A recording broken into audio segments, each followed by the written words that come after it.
high band out. The Fanny as well here. He can go for a Lancelot here for Raizen. Box, Ling yes. is open, and I think that's what Falcon are trying to push him into. And that's exactly what we're going to get. The Ling comes through for Omega, one of the signature picks, Raizen. Yeah, I was hoping maybe a downwards jungle matchup, but at the same time, Ling isn't too bad against when it comes to split crossplay engagements coming from Smart Omega. But I feel like if one wrong move on the Ling, that means that's going to be the full KO punch coming from Paquito, and Falcon Esports is going to be able to shut them down. So hopefully, with 2 games down in the bag, Falcon Esports will rise up from the ashes as a Phoenix, heading into his game number 3, and that is going to be the game to watch, because this is going to be the decider match point for Smart Omega, or will Falcon Esports draw it out for a long-drawn battle of a series? What Omega needs to do is win.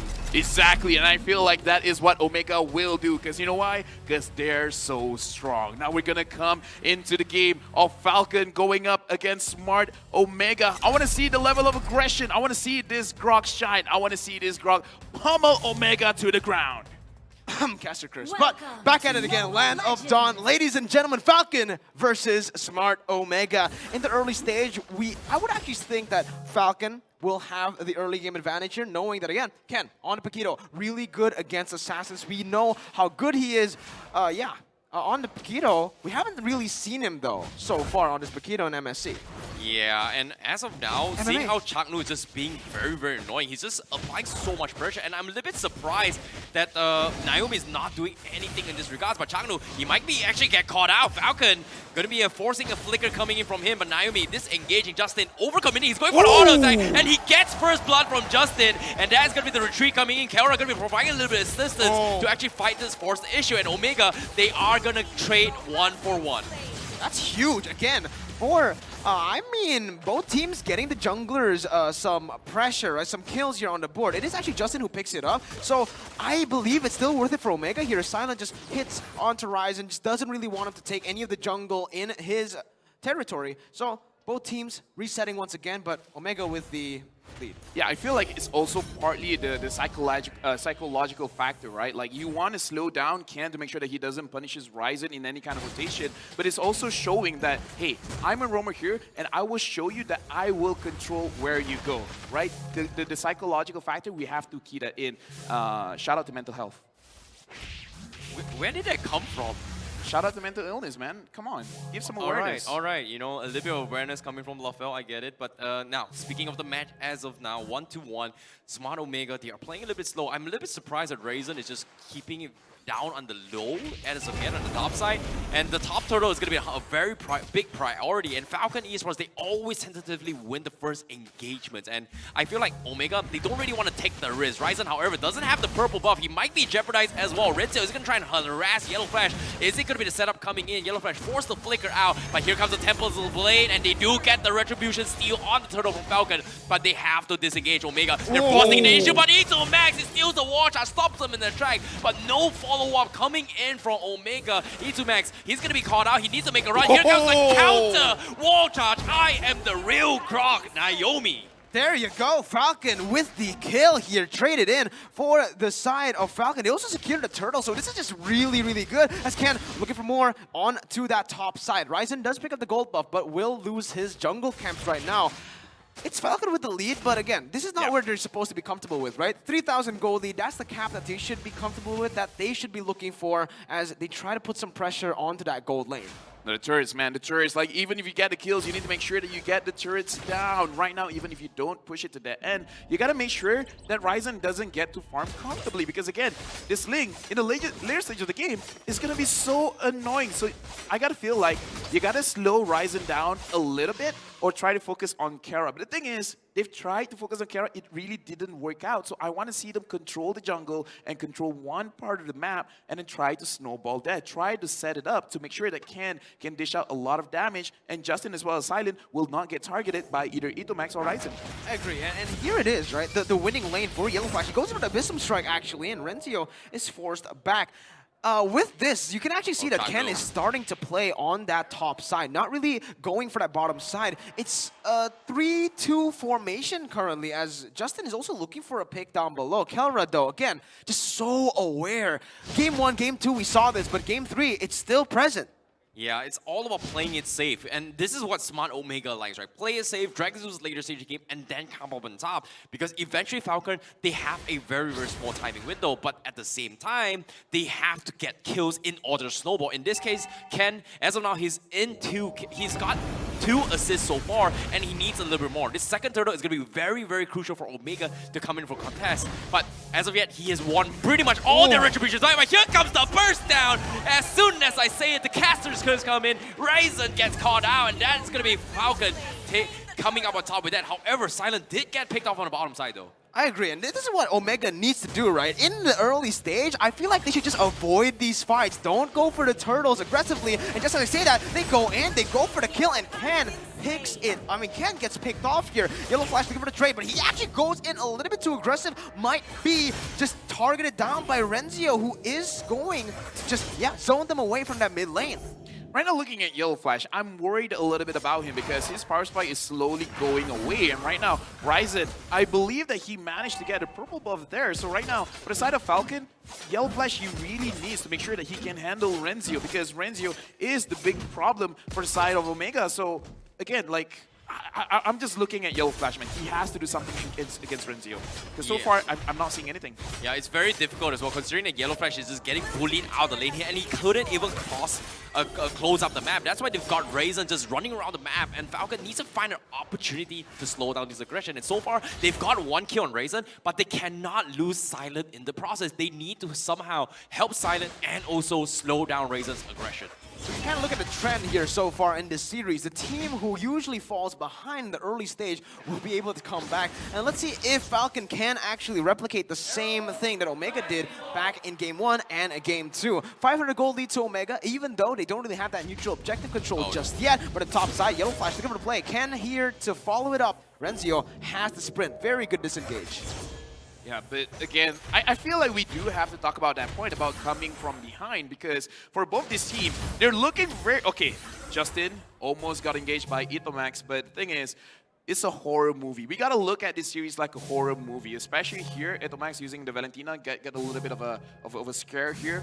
Whoever is behind, they need to figure out a way to capitalize the mistake from the victor because sometimes people who are aggressive, they're overly aggressive because this is the things that some bullies, they don't really understand that when the nerd grows up, he might be the guy you don't want to mess with. He might be the bodybuilder. He might be the bodybuilder. Yeah. He might be Naisu. Oh, man. I think he is Naisu at this point, right? Everyone in the part of the map where they have map control, actually, sometimes they kind of lose out. Now that I'm thinking about it, it's not Naisu. It's not Naisu? No, it's not Naisu. But look at this! Wild charge onto Edu Max. It's going to be Falcon who gets the pick off as Kenn goes over the knockout strike. But look at Kelra! He gets bursted down. Silent is no longer silent! He flickers forward for the flashy play, and there you go! You aim high, you fly high, and you get the kill. Oh, that is a beautiful response coming from Falcon as well, and that's the beauty of the Grog. You go in for the flicker engagement with the wall charge, and you get the right target. It is going to completely shut down Omega, and that's the downside of having the Irrital, right? Once you get caught, it's hard to disengage. Raizen, however, a little bit jeopardized as of now. You can see Justin completely shut him down. E2 Max going for the steal, forced to steal the wall charge and back off. So that's going to be a little bit of aggression forced out, but Falcon giving a little bit of hope for the Falcon fans to come up on top in this game. Well, looks like Yellowflash up here is going to met up against Renzio, and there's no way that he can survive this. I was about to say, I like what Falcon is doing over their victory. They're trying to get the side lane wins. Silent managed to get one of the turrets. However, we see Yellowflash tried but failed. But to be fair, it's not completely his fault because 3 people came over him, and what can you really do, right? Yeah. It's just going to be really, really hard right now for Falcon because, again, yes, they have the gold lead, they have the neutral objective control, but Omega, they're just stalling once again for Renzio, for Kelra this time around, and Kelra's on the Irithel. Looking at the compositions here, Irithel, when left alone, is going to be really, really dangerous, but Justin here going in for Chaknu. Chaknu trying to go for the re-engage here, maybe perhaps going for away the dragon, but he decides not to do that, not overcommitting. He knows that Falcon might be looking for something in the mid lane. Knockout strike by Kenn. That's a lot of base damage coming through, but both teams just reset. Yeah, the amount of damage that Falcon is dishing out in terms of this poking war, they are coming up on top. But as soon as they go for this poking fights, Omega, they immediately trade cross-map plays, and that's annoying to deal with because the biggest threat right now is going to be Raizen. Look at the positions on what Raizen is doing as well. He's making for cross-map plays, trying to buy a little bit more time for Kelra, and that's exactly what Smart Omega is doing. And I don't think Falcon should be letting this slide. And now they are going to force the issue, but the disengage from Omega. Now they have to focus on the tier 2. The counter war charge comes in, and but from the side, Renzio gets a big catch on Falcon, and Silent, he is also going to be caught out, and Smart Omega completely turns the tides. They get 4, they're looking for the 5th, and that is going to be a wipeout by Smart Omega. A wipe out for Smart Omega. They find the fight once again here. 1,000 gold lead, and look at the timing. They instantly go and convert onto 2 objectives. Raizen onto the Lord, Omega, the rest of them here onto that mid lane turret. Omega, I just feel like they got like a tarot card reading because they anticipated the engage coming in from the side of Falcon because we saw how fast the disengage was. They were waiting, and once Naomi actually engaged, everyone disengaged, forcing Falcon to actually overextend.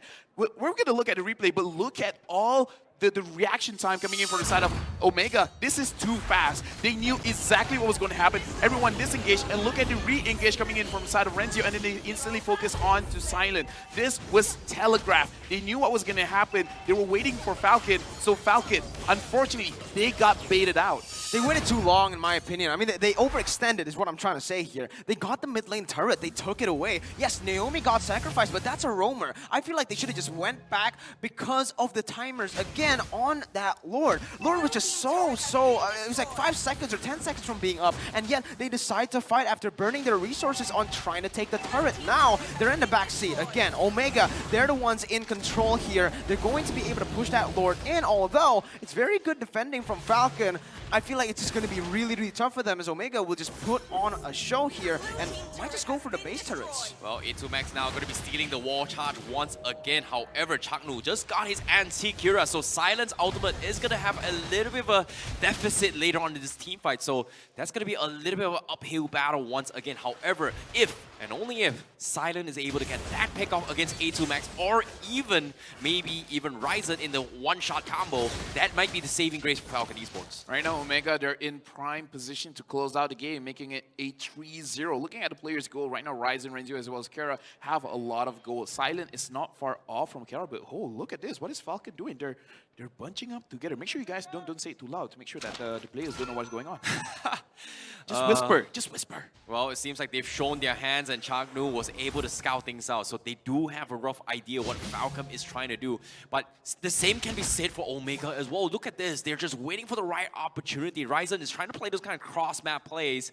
But it seems like it all comes down to this next Lord fight. 60 seconds of waiting game, and they're not even shoving the lane. They just don't want to give the economy into its Falcon's favor. But before that, let's take a look at the quick items before the next fight begins. Yeah, let's take a look at the items here. We see that, actually, I thought that Kenn would go for like a tankier build here. He actually went for literally all offense with the War Axe. That's a lot of penetration, actually. Yeah, a lot of penetration is really good to make sure that Raizen cannot do anything. Make sure he gets a lot of pain, and then he will feel the pain back in his own base. But the thing is, I kind of feel like for side of Kenn, he needs a Bloodless Axe because you can dish out the damage, but you need to take the damage. That is a fighter kind of mindset. It doesn't matter how much I deal, it's how much I receive, and then still get back up because you gotta be tanky. You gotta be, how do I say, you gotta be keras, you know? You gotta be hard enough to actually dish out the damage and take the damage. Yeah. That's the thing, right? Being hard is the secret to success and making people happy, man. Sustain. It's all about sustains and making sure that your backlines are all the way safe and sound. Well, they actually, Yellowflash there, jumping in with the conceal, was looking for the back lines there, was looking to just engage from behind, but Omega, well, as you said, they were... Omega see it coming. Renzio is hoping for someone to engage onto it, but Naomi engages onto Kelra, and Kelra got popped off. There you go. That's going to be actually Raizen picking it up with the Tempest of Blades. He gets the Retribution. That's going to be Ye over to not connecting onto anyone. Justin on characteristic as Silent goes in on the chocolate in the back lines. 1 for 1. And the Lord goes over again towards the side of Omega. They lose out on another Lord fight. They get the pick, but I don't think it's going to be enough here. Oh, that was huge coming from Falcon Esports. They needed that kill on those Kelra. It was good, but unfortunately, they also needed not just Kelra, they needed the Lord on top of it all. So this is going to put them back once again. But Smart Omega, they're not, I would say it's not over yet for them. It's not a big deal. They've lose Kelra one time, but with this lot pressure, they can look to jeopardize inhibitors for this next fight. Renzio is trying his best to close out the game, but Falcon, they need to make another play like that. They need to catch Kelra or Raizen in this process. How do they do that? That's the big question here. How do they find that opening? Because Omega, sure, yeah, Kelra was up there, was open for an engage for the side of Falcon, but they had to burn these resources. The battle spells coming in. Now that the battle spell is on cooldown for Naomi, Omega knows this, and they can actually go for the punish here. Chaknu, very, very aggressive into the enemy base. Falcon trying to defend, goes on to that top side as Yellowflash and Justin tries to micromanage the minion waves in the mid lane. Raizen just dealing the damage. Finch poisons away. They're slowly but surely poking these turrets down, sieging it down, and it's working. Because when they get this down, it's going to be the perfect timing for that Omega timer to pop. Beautiful, beautiful defense as well. Even though it's 1 HP on the inhibitor, even though it's pretty much done and dusted, they tried their best to defend against this to make sure that they do not give enhanced minion onto a Smart Omega. Even though Smart Omega can look to try and backdoor this, it's just not worth taking the risk considering how quick of a reaction that Falcon Esports can look to punish. Arguably, having Beatrix or Omega would have helped them in this situation, but in this case, it's not. You know, Falcon, they are going to be able to punish it, especially with a wall charge coming with the Grok. Stay on the items right now because we see Kenn finally having the Bloodless Axe. And the thing is, for the side of Omega, it's only Esmeralda having the Dominance Eye. So as long as he can avoid the Esmeralda, he can actually do a lot of damage. Yeah, and here you can already see, right? Chaknu is just opening up the map really, really well. He gets walled off, but he is a Cho. He has a lot of these dashes, the mobilities for fight. Oh, the mobility is just so good. Even then, when they were able to wall Chaknu down, it's them who were zoned away from their own purple buff, and Omega, they just pick it up for free. That's a purple buff uncontested by Falcon. Ooh, difficult times, but Falcon Esports, it's not over yet. They need the Houseclaw up on silent later on, especially due with this Blade Armor defense. But the question remains, they have a solution for Kelra. Oh, Kelra, he got the Houseclaw, but who is going to be in charge of making sure that Raizen that doesn't get out of control? Because eventually, it's either Raizen or Kelra that needs to be taken out. And so far, it's been very, very difficult. Look at the cross-map plays coming in, but on the bottom side, Falcon Esports, they are going to make a attempt, and they are going to get a kill on Renzio. This is huge. However, on the top side, Raizen is going to go for the backdoor and take the top inhibitor. Yeah, and because of that now, Falcon, they're scrambled positioning-wise, and Justin, he's all alone. Raizen reads it perfectly, and Justin will fall. Chaknu with the Jikundo finding it, and into Max. What was that? He dashes through the wall, and that was just such a clean steal and read from Omega. Oh, from behind, Kenn looking for the combo. He almost missed it. Kelra does have the cast claw. He's going to try and go for the Jeopardy. He does have the ultimate available, so that's a big ultimate taken out of his equation. However, the Lord is going to be the bigger picture as of yet. Justin is 20 seconds on the sideline. Silent, however, looking for the prime position, but it's just so very risky considering that Chaknu still has the way of the dragon. Dude, this dance around the Lord is super stressful, man. Justin is up, Raizen, as well as Renzio is up. It looks like Omega, they have prime position. Are they actually going for a fight? Look for Chaknu. Chaknu's invisible. He's looking for a target, but he has not found anyone just yet. Oh, it's going to be Yellowflash dashing in. Chaknu finds Silent. He kicks him back, and the engage just pops there. It's been Raizen jumping again. Justin trying to find the picks, but will not be able to. Kelra picks up a double. Raizen wants his own. He jumps into Justin. He goes for it, and Renzio is the one who takes the double. One shot Omega. They're looking for the end now. 20 seconds on the death timers. Naomi will not be here to defend. Omega with a 10,000 goal lead. 17 minutes in. Just perfectly timed for that Omega timer to take 3-0. A clean sweep for Smart Omega. GG, well played to Smart Omega.